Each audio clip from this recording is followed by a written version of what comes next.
El año pasado viajé por algunos países de Sudamérica y el último destino fue Ecuador.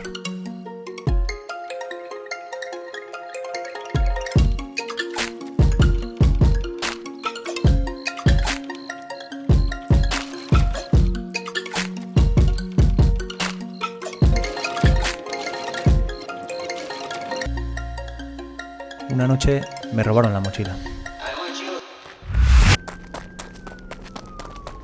Perdí mi cámara, las fotos del viaje de todos esos meses, mi pasaporte. Me robaron todo y solo algunas semanas después le robaron el móvil a Amy. Perdimos dinero, tiempo, todos aquellos recuerdos. Pero hay algo que no nos robaron y eso fue la experiencia de Ecuador.